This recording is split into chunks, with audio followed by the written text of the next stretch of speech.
So welcome to Gentle Yoga. My name is Bex and I'm going to be guiding you through the practice today. It's always my honor and privilege to share this practice as yoga continues to teach me and support me in so many different ways, and I feel now more than ever. So just before we begin, I wanted just to share a wee bit about how beautiful it is to have access to this practice at this time. Yoga for me has always been about adjusting or accepting change. Right? It's been an opportunity for me to really feel what that feels like in my own body and let go of any sort of tight control that I used to try and have over life. And now we're, of course, all in a pretty unprecedented time.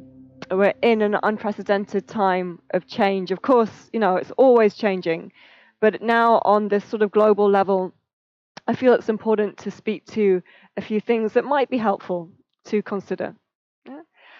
So firstly, of course, if you're watching this, then you've got a certain amount of kind of basic needs met, which is, of course, a blessing. And most likely, you've also got a little bit more spare time on your hands. So it's quite curious that it seems that we've been in this upward current of just doing a great deal, being super productive all the time, like we're in this eternal summer, always, even on, personal development or spiritual growth, like there's always sort of more for us to do. And now it's like the pause button has just been hit and we're, kind of suspended and allowing for this downward current, just like the waning of the moon right now, to take us into uncharted territory. So with this downward current, this slowdown, it can be quite uncomfortable, especially for many of us who are used to being really busy and filling every moment. And I think it's very tempting right now for some of us to take loads of online courses or to, do all the things we've been putting off for years. But perhaps what we're being asked to do is actually not very much, and to sit with the discomfort of that. I feel one of the most useful things that individually we can do is to use this time to really shine a light on what's been going on the inside. And most likely, the situation you find yourself in has brought up, perhaps, or shined a light on things that you might have been resisting. So in our practice today, we're going to use the movement as a way to physically slow down and as an opportunity to feel what needs to be felt. So if you notice a tendency that you might be drifting off, just be aware of that and bring it back into the felt sensation in your body. And with it, an invitation to not just feel what's ready to be felt, but also to move what needs to be moved, to create more space and to be okay, as I keep saying, with discomfort.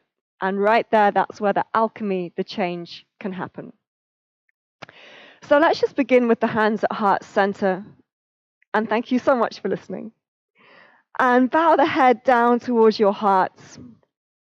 And in the space of the heart, a real invitation for you to dedicate the efforts of your practice today. Like I said, most likely, if you're listening to this, you have a certain amount of blessings already. And so acknowledging that and sharing the benefits of your practice far and wide. So loka samasta sukhino bhavantu, may all beings everywhere be happy and free. And with that prayer, we bring the hands into Padma Mudra, into the lotus that grows from the mud, and inhale to reach that mudra, that offering all the way up. And exhale, as you bend the elbows, slide the shoulder blades down the back. We'll do that 2 more times. So the lotus, Padma Mudra, reach it all the way up. And on the exhale, you bend the elbows, slide shoulder blades down the back. We'll do that 1 more time. So the inhale, there is extension and an offering, not needing anything in return. And that exhale as you come back down and round. In fact, let's just do 1 more, because right here, that beautiful embodiment of the cycle of expansion, of reaching up. And as you exhale, Slide the shoulder blades down the back, bring the hands back to the knees. Okay. And now we'll just cross the ankles, lift the knees up, bring the hands around the knees. And you inhale to open the chest and exhale as you lean back. So we'll do this a few more times. Inhale, we make space for life to flow. And on the exhale, we offer that life back. So simple, so powerful, right? Inhale to receive the vitality, and the exhale to give it back without fear. So much of yoga condensed into one breath.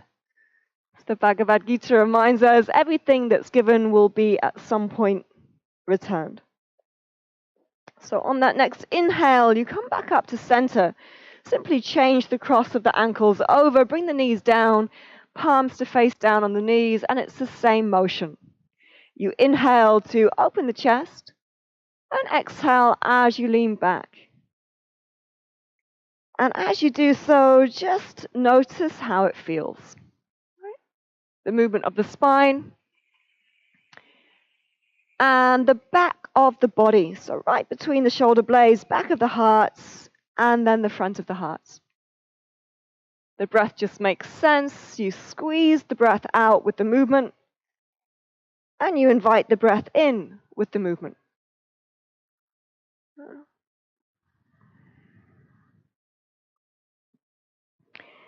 And then on the next inhale, come back up, and let's just extend the legs out. Right? And we'll just focus on the feet for a moment. So bring the hands down by the sides, and spread your toes really wide, like as wide as you can, and see if you can get every little toe to move. And if they're not moving, don't worry about it, but just focus on it.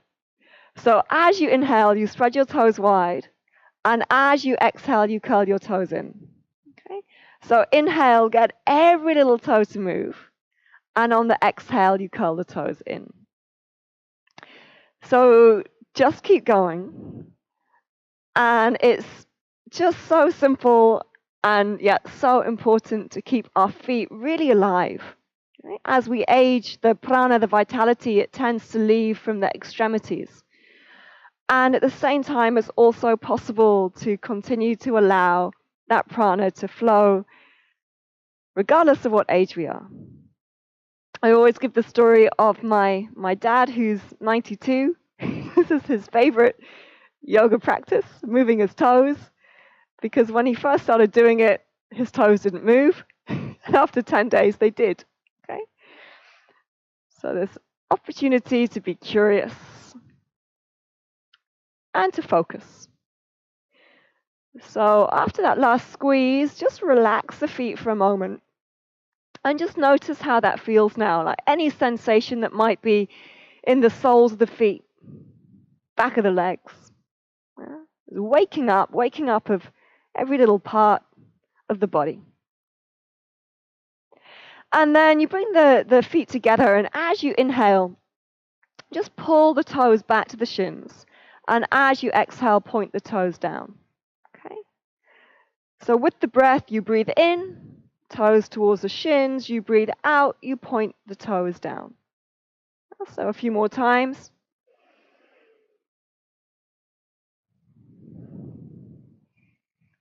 And please remember, today is all about slowing down. It's embracing or allowing for this downward current, waning of the moon, slowing down of the world. So slow the movement down, slow the breath down. And then pause, just relax and observe.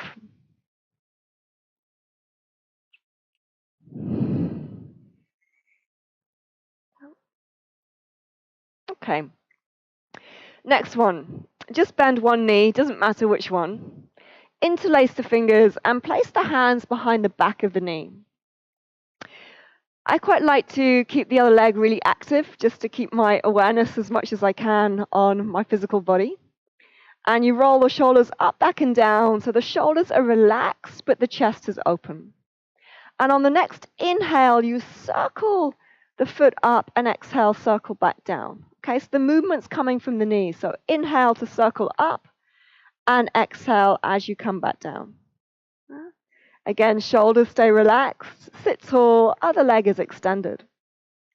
Inhale as you circle up, exhale as you circle down, and we simply change over. So inhale as you come up, exhale as you go down. Yeah. Face stays relaxed, especially the jaw. The breath stays steady.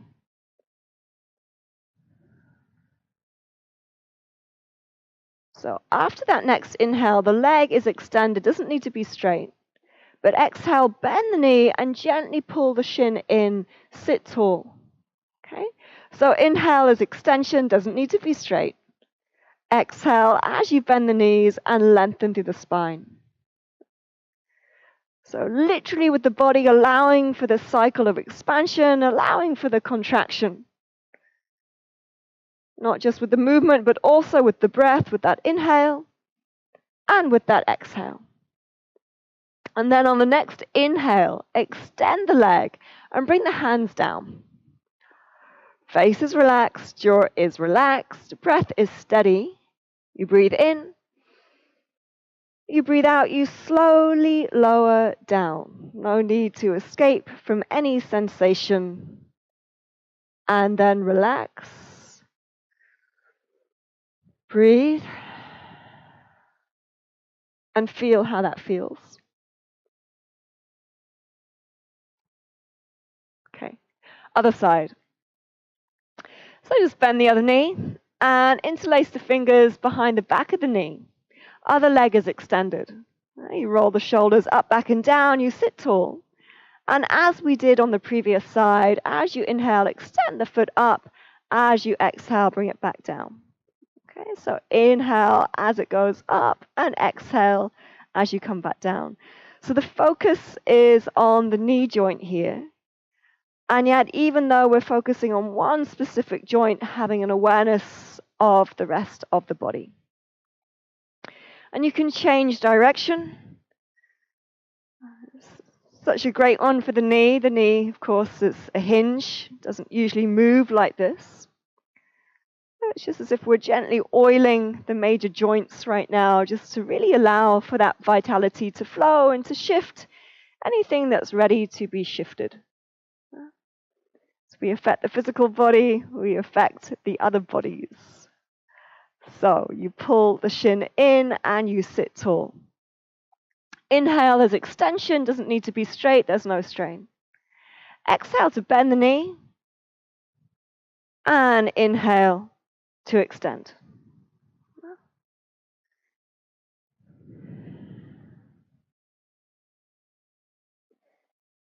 And on that next inhale, you just keep the leg lifted, you bring the hands down. Face is relaxed, the breath is steady. So there's no hurry to release the pose. And at some point, with an exhale, you'll slowly bring the leg down. And then relax.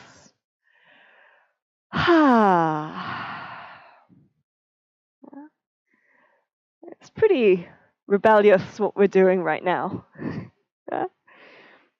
Not just right here in this practice, but right now in the world, to not have to do a great deal and to take time to feel. So with that, we'll just bend the knees again. In fact, I'll turn to face this direction. You'll come over onto your hands and knees. And if you've got sensitive knees, you can always place a blanket underneath your knees or a cushion, right? And then spread the fingers wide. Shoulders are above the wrists, hips are above the knees. And then you'll just relax the back. So there's no overarching. Spread the collarbones, breathe in. And then exhale, round the spine, pull belly in. And you're just going to sink back about 2/3 of the way. So shoulders come over the wrist, you breathe in, you lift up the head, but there's no strain to the neck. And then exhale, round spine, pull belly in, and explore how you can lengthen through the sides of the body. Yeah. So the inhale, you lengthen through the fronts. And exhale, you lengthen to the back.